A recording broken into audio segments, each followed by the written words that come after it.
સુરતમાં આમ આદમી પાર્ટી દ્વારા એસએમસી ચૂંટણી માટે ઉમેદવારનું પહેલું લિસ્ટ જાહેર કરવામાં આવ્યું છે અને કુલ 120 બેઠકમાંથી 75 ઉમેદવારના નામોની જાહેરાત કરવામાં આવી છે।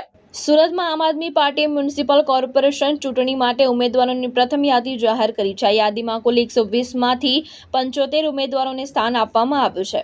આ યાદીમાં પક્ષે અનુભવી ચહેરા પર વિશ્વાસ મૂક્યો છે, જેમાં પૂર્વ વિપક્ષ નેતા પાયલ સાકરિયા, પૂર્વ વિપક્ષ ઉપનેતા મહેશ અંધણ અને પૂર્વ વિપક્ષ દંડક રચનાબેન હિરપરાને ફરી તક આપવામાં આવી છે।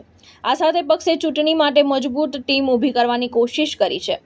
આગામી દિવસોમાં બાકી ઉમેદવારોની જાહેરાત પણ કરવામાં આવશે તેવી શક્યતા છે।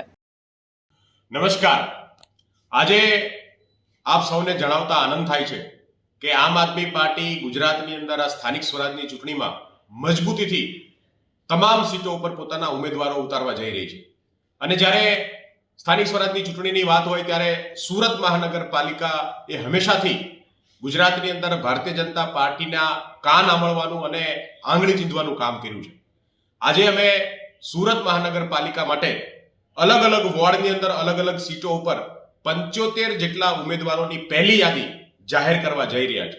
આ તમામ ઉમેદવારો સુરતની અંદર સુરતના લોકો માટે ટકાઉ વિકાસ અને સુરત જે વર્ષોથી ભારતીય જનતા પાર્ટીના કુશાસનનો ભોગ બન્યો છે, એક ગ્લોબલ સિટી જે ખરા અર્થમાં ગ્લોબલ ના બની શક્યું, જેનું ઇન્ફ્રાસ્ટ્રક્ચર ગ્લોબલ ના બની શક્યું, એવા સુરતની અંદર ભ્રષ્ટાચારે ભાજપની અંદર એક શિષ્ટાચારની જેમ ફેલાયેલો છે।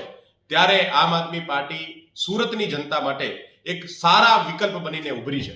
મને વિશ્વાસ છે કે આ વખતે આ ચૂંટણીની અંદર આ તમામ ઉમેદવારો ભવ્ય રીતે વિજય થશે અને સુરતની જનતા આ વખતે ગુજરાતમાં પહેલી એવી મહાનગરપાલિકા છે સુરત મહાનગરપાલિકા કે જ્યાં આમ આદમી પાર્ટીની મેયર બનશે। આમ આદમી પાર્ટી જે છે એ સુરતને નવા વિકાસ તરફ લઈ જશે અને એ વિશ્વાસ સાથે આજે સુરત મહાનગરપાલિકાનું પહેલી યાદી જે છે એ જાહેર કરવામાં આવે છે। તમામ ઉમેદવારો કે જેમને પાર્ટીએ પસંદગી ઉતારી છે સૌને અભિનંદન।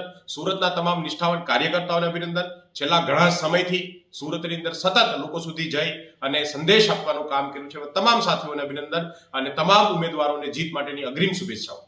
જય ભારત। ભાવેશ ઉપાધ્યાય, દ્રષ્ટિકોણ ન્યૂઝ, સુરત।